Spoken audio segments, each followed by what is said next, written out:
Hello, everybody. This is Alexandra Bartveld, and I am in the beautiful city of Toulouse, where the festival Toulouse Les Orgues is still taking place full speed. And it was an amazing chance for me to meet one of our favorite organ talk guests, Jean-Baptiste Dupont. He was very nice to welcome me before his concert at Saint-Senan Church, and I was really happy to meet him in the real life finally. And I hope you guys will enjoy this talk too. And yeah, welcome to Toulouse. Jean-Baptiste, thank you so much for joining us today and for welcoming us at this beautiful Saint-Sernin church. Thank you very much. You are our organ talk favorite guest after 7 months of voting for favorite organ talk. You've always been the winner, so I'm very happy to be here with you and to be able to check in on what's going on and how the things has been since it's been 7 months from the time we've talked to each other. So. It's been the whole experience of self-isolation and confinement. You've been talking so much about your plans for the coming month back then in March. How is it going now? I think that it's a little bit complicated. It's the same for everybody. My main problem is that the regular recording have been more or less cancelled. What was supposed to happen in April was cancelled, and so it was postponed to October. But now I need to find another organ, so that's a big issue. So maybe there will be a little bit of delay, like 6 months or maybe 1 year of delay because of the situation. And for the concert activity, it's the same with everybody. I think it's there was a lot of cancellation, and now it's restarting, but things are getting also worse with the frontiers and the travel abroad, so I don't know. But it's fine, apart from that, I'm fine. This is great, and I've actually seen you on Instagram practicing some Spanish music. Yeah. Do you have a project for Spanish music at the moment? Yes. Well, I don't want to kill the bird, to sell the bird before I killed it. It's a French saying, but yes, I'd like to record it on we have an organ which was restored, which is more or less in Spanish Baroque style, and so I'd like to play a little bit of Spanish music there just for fun and a little bit for YouTube also. Oh, this is very exciting to listen to. So it's something that is on Reger and Vidor, or it's I like to play every kind of repertoire. So definitely, it's also not played very much. Yes, so. Yes, I've noticed that surprisingly when I made some research on YouTube that there was not so many recordings. For example, from the Tiento por la Mire, which is one of the most fantastic piece, I think, of that time, and but there are no many recordings on YouTube, or maybe almost no. So I think it's a pity, and I'm glad to repair the missing, yeah. Oh, it's great. And as we've been talking in March, we've been discussing a lot of the situation in the classical music at this point. We're talking about recordings and concerts. Do you think something had changed which will keep on for the long time in the world of classical music and musical recording? I have no idea. It's very difficult to say. I was wondering what's going to happen with the live situation, about performing live. About recording, it's another thing, because I know that during the lockdown, the sale of classical music exploded, more or less. Sale of CDs or sale of streaming recordings, and so that people needed to have access to music. But after the lockdown is over, and after when the situation comes back to normal, I think that people will need live, which is good, because I think we make this job, to share it with people, and recording is nice, but to have a live interaction with the people and talk and have an exchange, it's I think we need it as musicians, and people need it also. So we need to share, to come back to stage, to share the emotions and all this music together. Yes, of course. And we had a question from one of our viewers talking about the repertoire you play, who asked, do you actually play very contemporary music? I played some. I think the last piece is the last contemporary, very contemporary or avant-garde, so to speak, music, because this question was, I read that this question was about Xenakis and Gmeor in particular, which I love, but I don't play. I like the title of the piece already, it's already something. But I played Volumina from Ligeti here last year, actually, which was quite something on this organ, as you can imagine. I played the studies from Ligeti also. I played some avant-garde music by other composers as well. I like everything, but now I'm not very much into it, but mostly because I lack of time. I would like to learn Gmeor, of course, but I don't have time now. So maybe later. What do you think actually nowadays is the position of contemporary music in the classical music world? I think it's a difficult question because in one hand I see that there are some trials. I'm not very specialist about contemporary music, but I see that there are some trials of to make composers write music, but I think it's not enough.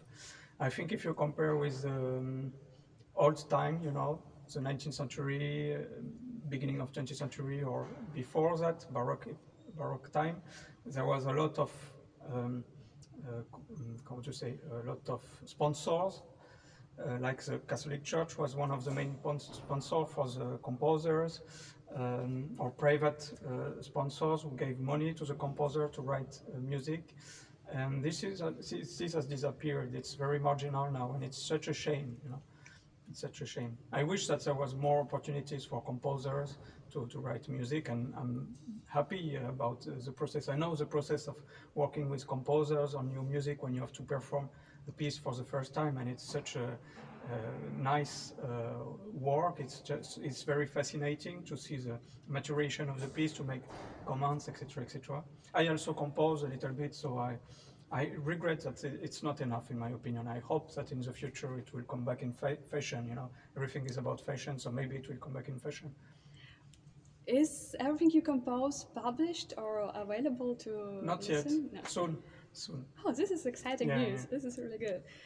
And you know, now we're here in Saint-Sernin, with a very special place. And what does this place mean to you, personally? This place means a lot because when I started to like the organ, to be passionate about the organ, my father was there was a market around the church at that time, which is not anymore, and he went to to make the market with antiques, you know, antiquities.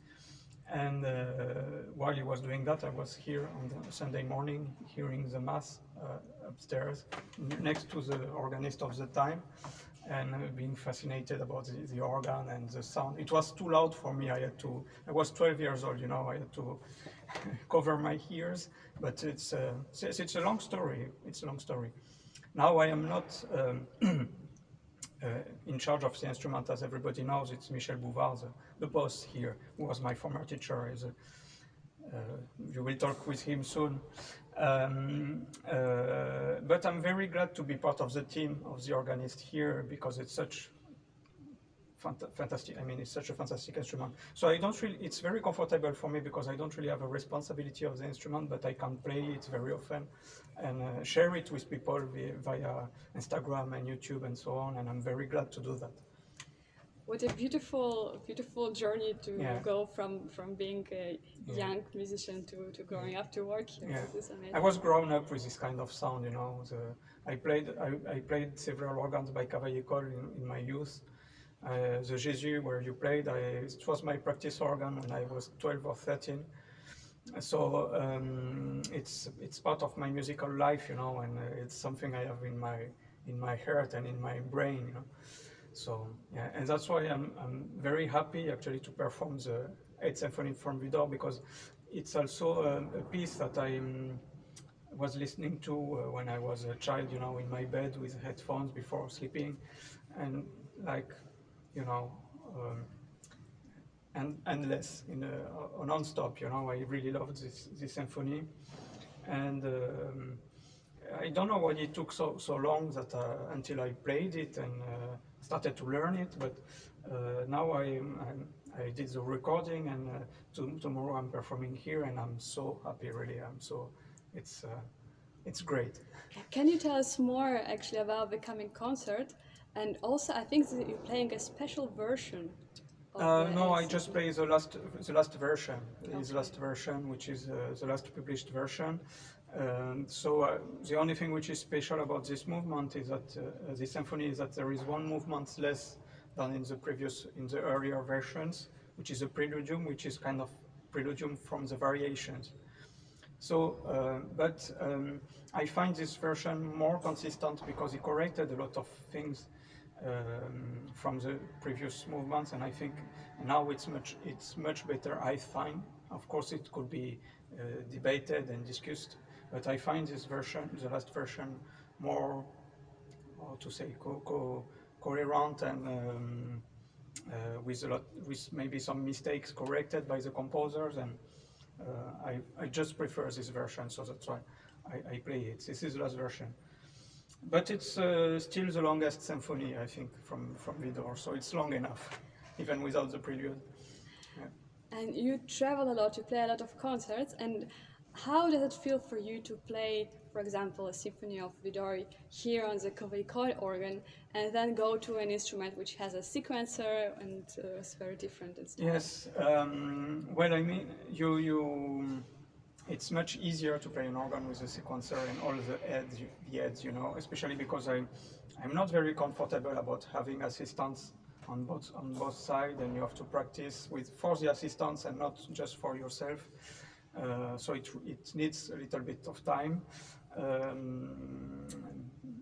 But yes, I would like to have a sequencer here, honestly. I would be happy about it. But also it's you have to deal with the instrument as it is, and the instrument talks to you. I mean, if you deal with all these things, the registration change on your own, you try to do it on your own, control the pedal, etc., etc. It makes your interpretation different than when you play in a sequencer and you have all the facilities. And also, of course, the sound is also talking, the acoustic. But you learn a lot from the instrument itself, the touch, the fact that you have to deal with the register, the fact that sometimes it's just so heavy that you have to really deal with it. And the pedals, it's really a way of playing the instrument, which is really different. So it has a big influence on the interpretation, I think.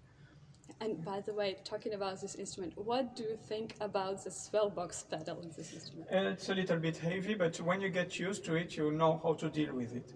The thing that, for example, for Widor, there is a difference with this organ and Saint-Sulpice. There are many differences, but his symphonies, we could say that they are conceived for the organ in Saint-Sulpice in Paris, of course. And in Saint-Sulpice, you have a swell pedal, which is very uncomfortable on the side, which is not pedal like this, but a pedal that you need to, a metal pedal, and with 3 levels, only 3 levels. You can't just make a crescendo smooth like that on the pedal. You have to deal with the levels. And there are some crescendos which are very quick, decrescendo effects, which are very orchestral, like boom, things like that. And this is impossible here because the action is so heavy, and if you see how the pedal moves, I don't know if you see it on the screen, but it almost moves alone with all the weight of because the swell box is very, very thick, very heavy, and so when you move it, it almost continues moving on its own weight, so it has a lot of inertia. You have to deal with it, and so it makes some of the things impossible, so you have to deal with it, you have to find a way to follow the indication, but to adapt them onto the organ. Yeah.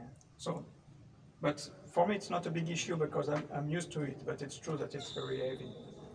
Yeah, it's true that for many people it's very unusual to play the organs with the appel d'anche and this whole thing. My last question will be, what would you advise to the people who come here and discover the instrument like that? It's a difficult question. I mean, it's better for the people who don't know the instrument at all to have maybe a little bit of help at the beginning to understand how to deal with you know, you see maybe on my, I don't want to make publicity for my videos on YouTube, but Well, please do. there are some pieces where you can see that I manage everything alone. And so there are some tricks, there are some things that you can use to play big video symphonies alone on this organ. It's possible. Vierne is also possible. But the advice I would say that you know, try a little bit everything. Try just pick up some French romantic repertoire like Franck, Vierne, and Widor. Try the registrations as they are suggested by the composer, and hear how it sounds, and try to be, you know, to feel it. In French, I would say imprégné. You know, I don't know if you can translate it or make a subtitle about this, but print it. You must be printed with the sound and all the colors, and listen to the instrument, listen to the acoustic, and you will learn a lot for the interpretation. Thank you so much, Jean-Baptiste, for sharing your time with us and for welcoming us here. And I wish you an amazing concert, and I'm very, very happy to see you here. My pleasure. See you tomorrow.